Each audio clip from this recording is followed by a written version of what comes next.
This is Saving Connor by Lightning on the Wave, read by Alex Cargucci, brought to you by fanfiction.net and Hypotenuse House Publishing. Chapter 15, A Very Malfoyish Christmas. But you can't, said Connor for the 20th time, as if he hoped to wear Harry down by simple repetition. Harry had to admit he was close to that. He tossed the last of his clothes in the trunk and turned towards Connor with a sigh. I have to, he said. Draco called a life debt on me. I don't have any choice. He had told his twin what had happened in the forest, for the most part. Having Connor know the extent of his magic was dangerous. Having Connor know that he'd had an argument with Draco, chased him into the forest, and rescued him from centaurs was not. Of course, it would have meant more if Connor had paid the least attention to anything his father or Sirius said about pure-blooded wizarding rituals. I promise that I'll come back safe from Malfoy Manor, Connor. I can't do anything else. But you'll miss Christmas with me, Connor whispered. We've never missed a Christmas together. Harry felt his mouth curve in a genuine smile. I know, he said quietly, but I promise we'll spend next Christmas, and all the rest of them, together. All right? His twin looked at him for a long moment, and then nodded. That will and iron determination that Harry usually saw focused on the snitch shone in his hazel eyes as he said, But if you don't come back from the manor alive, then I'll hunt down and kill the Malfoys myself. Harry let his brother hug him, and then leave the bedroom. He ignored the stares of all the Slytherins on the way, masterfully. Better, Harry thought, than he himself ignored the Gryffindor stares when he visited the tower. Of course, he'd been to the tower many times, and this was Connor's first trip to the dungeons. Perhaps he was just less self-conscious. Finally, the prat is gone.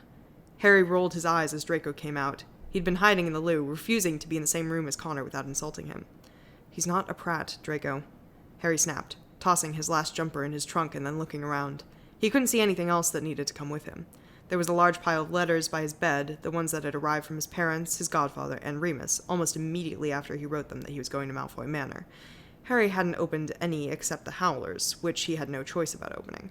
As long as his parents didn't actually come to school and force him to go to Godric's Hollow, and they couldn't, not when a life debt was involved, then he was safe, and he'd deal with the letters after Christmas. Yes, he's a prat, Draco insisted, drawing Harry's attention back to him. The first thing he did when he entered the common room was insult our color scheme. He's a plebeian. Draco, Harry said with great restraint, and he charmed his trunk to levitate behind him.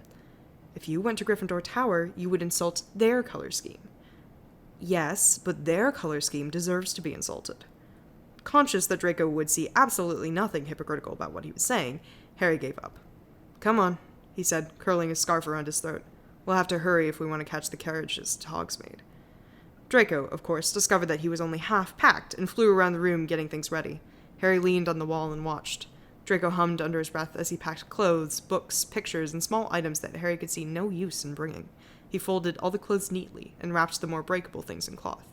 He would have been every inch the Malfoy heir, if it wasn't for the humming. Harry closed his eyes. Draco hums. If he can do that, I can survive a few weeks at Malfoy Manor. Come on, Harry! Harry winced as Draco's shout drifted back to him. The other boy darted ahead like a child, laughing and kicking up the snow behind him. Harry walked after him much more decorously, his trunk so tuned to his movements that it bobbed and floated up in the air when he raised his foot to step over a snowdrift that was higher than it appeared. Harry had learned that was a good method for making himself walk more slowly, and for making himself learn patience. He had assumed they would take the express to King's Cross Station, where Draco's parents would meet them, but Draco had laughed at the thought of going to London for a holiday. No, he told Harry loftily. They would walk to the outskirts of Hogsmeade, beyond Hogwarts' anti-apparition wards, and his mother would come to portkey them back to the manor. Harry had asked Draco why he rode the Hogwarts Express to school then.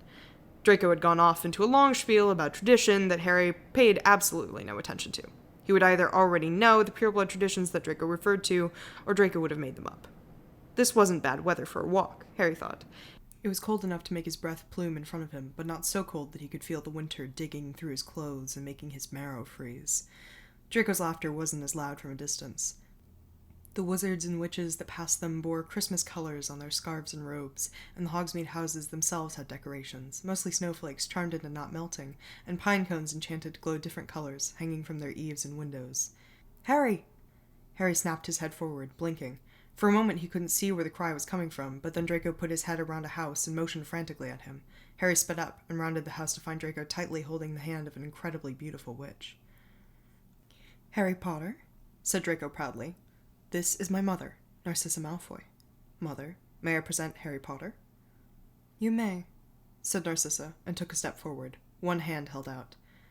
It was white, Harry saw, nearly as pale as the tumble of thick hair that she wore loose around her neck. The glow of warmth charms from the silver necklace clasping her throat explained her lack of scarf or hat. Her face was fine-boned, the features elegant, in a way that reminded Harry of Sirius, or at least would have if Sirius ever looked like an adult. Her eyes were blue, very clear, and did not blink as she met his gaze. "I am very pleased to meet you, Mr. Potter." Harry bowed from the neck instead of taking her hand, using the delay to scan her wrists for signs of a hidden portkey, poisoned ring, or amulet. The silver bracelet on her left wrist radiated power, but had the pink glow of latent defensive magic. He would have to worry about it only if he was attacking her. He saw no signs of anything else threatening, and willingly pressed his lips to the center of her palm. "Mrs. Malfoy," he murmured, "it is a pleasure to meet you. I come as a guest, willing to become a friend, and to abide by the laws of hospitality." He stepped back. Draco's face was blank. Harry wasn't sure what that meant, but thought Draco probably hadn't recognized the courtesies he used. Narcissa Malfoy's face was a different matter entirely. Alive, her blue eyes holding the fierce, intent gaze of a predator. She had a faint smile on her lips, one that Harry was almost sure meant appreciation and admiration. "No one has used those words to me in a very long time, Mr. Potter," she said. "I believe the last one was my great-uncle Black, and he died when I was a child." "I prefer the old ways, Mrs. Malfoy," said Harry. His adrenaline was up, thundering in his veins. He forced his hands to spread in front of him, intent and relaxed, fingers loose to show that he couldn't be gripping a wand. Of course he didn't need a wand, but he doubted that he would have to protect himself if his gambit worked. "I understand that you're going to take us to Malfoy Manor with a portkey. Do I have your word that this portkey will land us outside the threshold of the manor, so that I may accept your personal invitation inside?" "Harry," Draco scolded, "you're being nonsensical." "Hush, Draco," said Narcissa. She didn't say it loudly, or warningly, or with much of a tone in her voice at all, but Draco was instantly quiet. Narcissa didn't look away from Harry as she pulled a pebble out of her sleeve. "I swear to you that this portkey shall deposit us outside the threshold, Mr. Potter. When we land, I shall invite you in. I swear that no harm shall come to you during the journey, or on arriving, if you do not trust my promise of hospitality." "Thank you," Harry said, and waited until both Draco and Narcissa gripped the portkey before putting his own hand on it. Narcissa smiled at him in the moments before the world whirred. Someone grabbed Harry around the waist, and they leaped forward through the twisting nothingness that a portkey generated. They arrived in a field of snow, unprinted and unmarked in 3 directions. Harry could feel the hum of enormous magic at his back, and was not surprised when he turned around and saw the manor. The house did not sprawl, for all that it was big enough to do so. Every part of this building had been carefully planned. Harry had learned when studying the Malfoys, and it looked like it. The windows pointed in all directions, but the ones looking in the same direction were always of the same size. The gray stone that made it up varied in careful, beautiful patterns, washing from a dark, shadowy color near the foundations to one that was almost silver at the eaves, making it look as though the manor were caught in a cresting wave. The manor's door was painted a faint color that Harry knew mimicked the most ancient Malfoy crest, which had simply been a silver serpent on a field of blue-gray.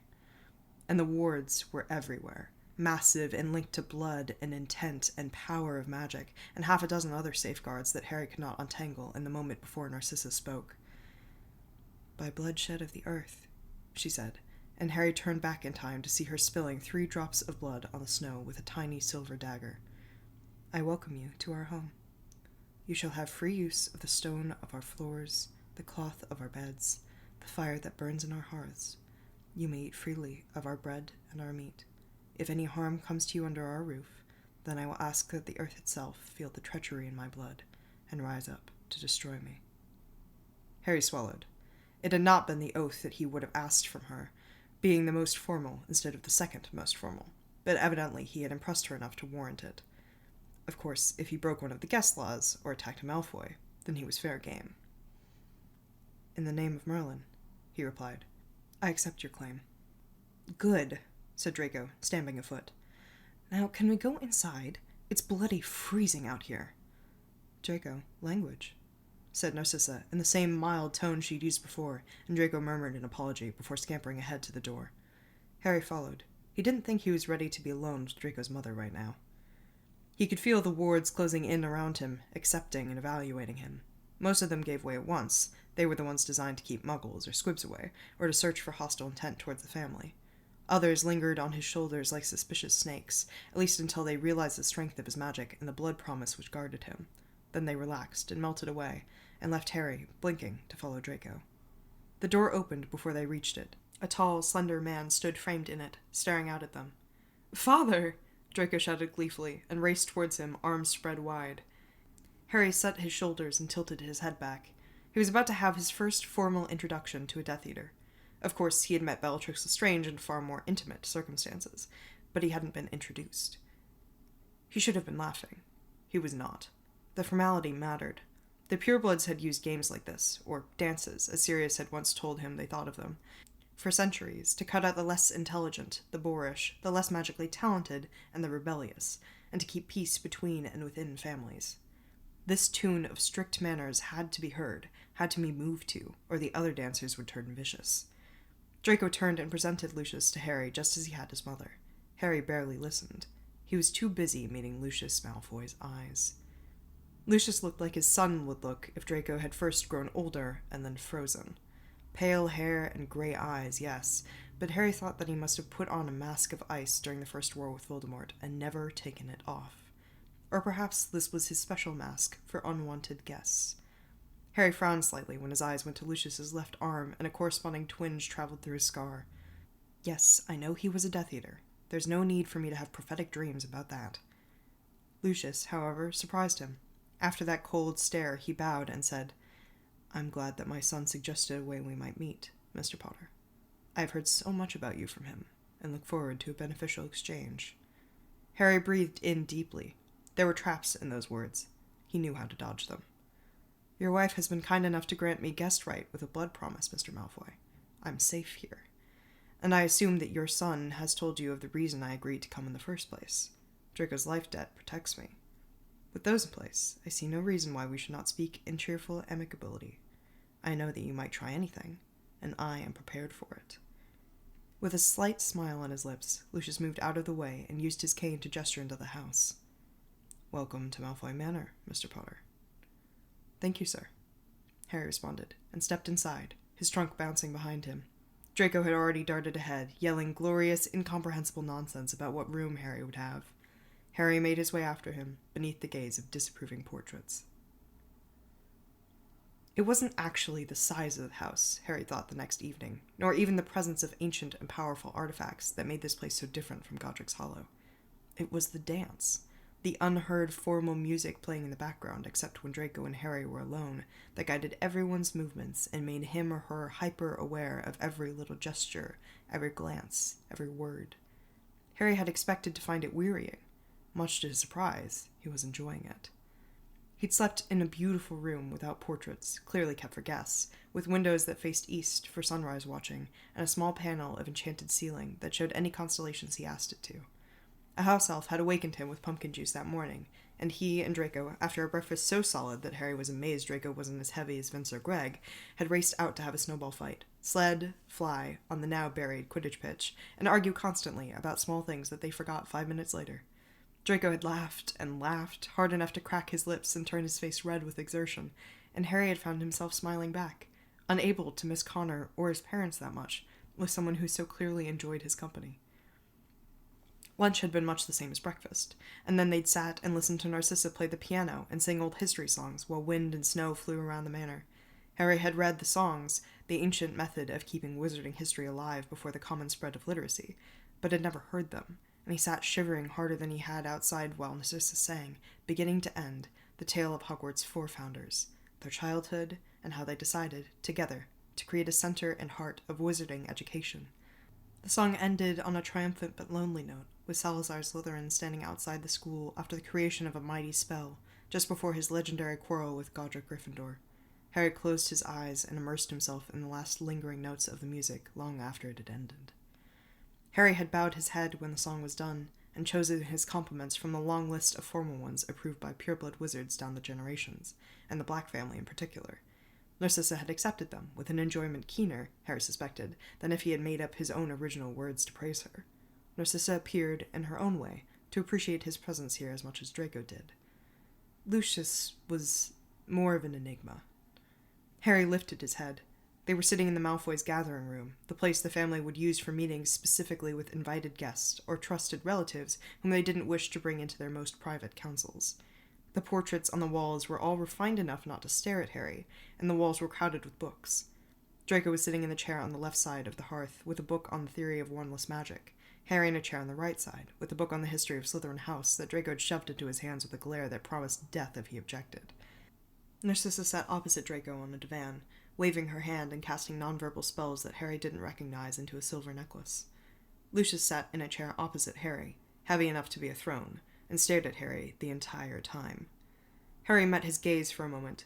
Lucius took a sip of wine. He nodded to Harry, as though some point had been scored or some matter resolved, but he didn't stop staring. Harry shrugged and turned back to his book.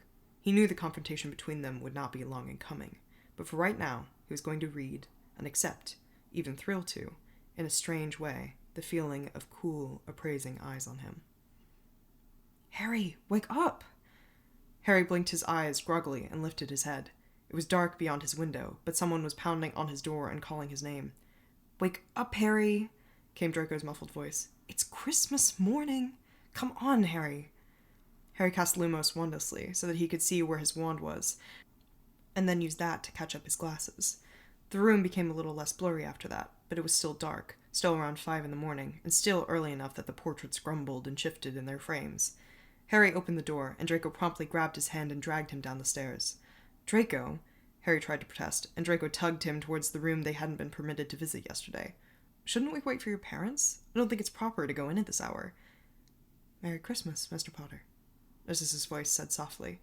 Harry looked up and saw her leaning out of the door ahead of them, wearing a smile that would have done credit to a dragon. "They're already here," said Draco, and shoved Harry ahead of him. "We do Christmas early at the manor." Harry shrugged helplessly and then caught sight of the tree in the center of the room. All the breath left his lungs at once. The only light came from the Yule log roaring in the hearth, and the tree itself. Captured snowflakes hung on its branches, charmed, as in Hogsmeade, not to melt, but also glowing with a dazzle of silver and golden sparks that traced the outer edges of their patterns, shining and then vanishing again. Others, or perhaps other spells, twinkled from beneath the needles. Harry saw garlands of pure light, dodging and ducking around the snowflakes, changing their positions from moment to moment. On top stood a star, a snowflake made up of many smaller ones, the middle a dizzying maze, the outside fed with silver fire that seemed to coalesce from beyond the star, making it shine like the moon. "It's like Slytherin come again," Harry whispered, the only compliment he could come up with at the moment, and the one most in his mind as he recalled the equally cold, beautiful song from yesterday. "Thank you, Mr. Potter," said Narcissa, and then nodded to the enormous pile of presents beneath the tree. "The 3 near the outer edge are from us." Harry blinked. "Mrs. Malfoy, you didn't have to." He had brought gifts for them, as was a guest's duty, but they were absolutely traditional ones. Silver rings that would glow when someone hostile was near. He had given them the first evening he arrived, and the Malfoys had accepted them with grave thanks. He had received his gifts from Connor and his parents before coming, and had given Draco his gift as well, a jumper that would warm him up or cool him down on command. He had not expected anything from the Malfoys, simply to observe and be in the same room with them. Narcissa bent near him. "And we would not have," she said softly, "if you had not impressed us so much." Harry nodded hesitantly, and then joined Draco, who was already ripping heedlessly at the paper of his first gift. He let out a cheerful yell when he discovered it. "A book on wandless magic! Thank you, Father!" Lucius, sitting on the other side of the tree, nodded his response. Harry, looking back and forth between his cold face and Draco's beaming one, finally made out the answer to something that had been puzzling him. How Draco could come from a home where the music of the purebloods' formal dance played so strongly, and yet act like he did around his parents. He could do it because he knew, with perfect confidence, exactly where he stood. He was enthusiastic about the things he was allowed to be enthusiastic about, and otherwise proper. When he strayed over a boundary, as he had with Narcissa 2 days ago, she would correct him at once, and Draco obeyed at once. It was nothing like the relationship Harry and Connor had with their parents, but Harry suspected it might work just as well. "Well, Mr. Potter," said Narcissa, "please open your gifts." Harry turned his attention to the first gift, which, when he opened it, proved to be from Draco. He held it up and caught his breath. It was a glass ball, and inside the ball floated a miniature model of the solar system, the sun a dazzling speck too bright to look at in the center, while around it surged the 9 planets and their moons.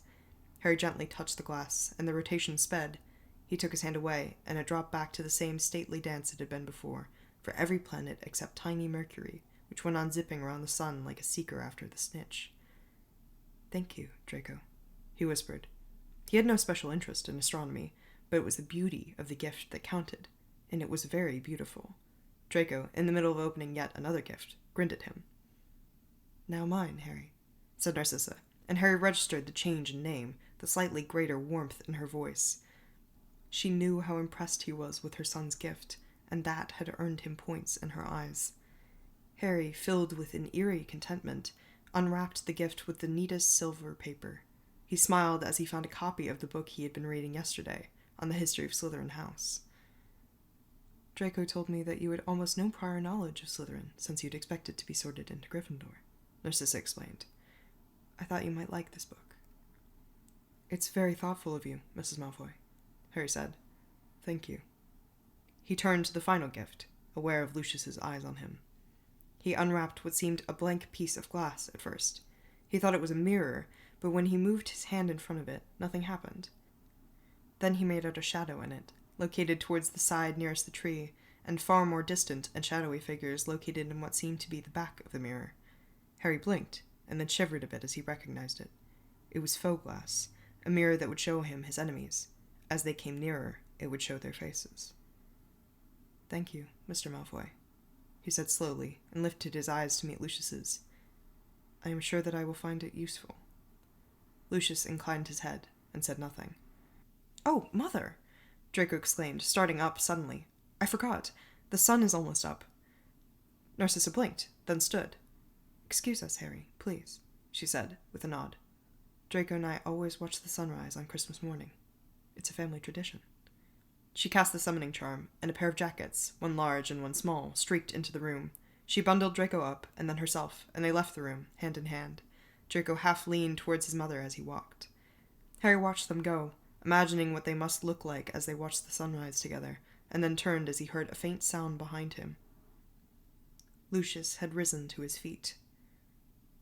"I find myself in need of some more light," he said. "My study has candles that light themselves. Will you not come with me, Mr. Potter? We have not yet had any private time to talk, and I would appreciate it." Harry nodded slowly. He was alone with Lucius Malfoy, and he could guess some of the things that would happen in this conversation. Lucius had so far kept his claws sheathed for the sake of his son and wife. He was about to extend them now. Harry noticed, with a sort of distant amusement almost hidden behind all the memories of pureblood customs he was marshalling, that the shadow in the left side of the faux glass acquired a face as Lucius swept past him and towards the door. Thank you for listening to Chapter 15, A Very Malfoyish Christmas. Join us next time for Chapter 16, The Dance.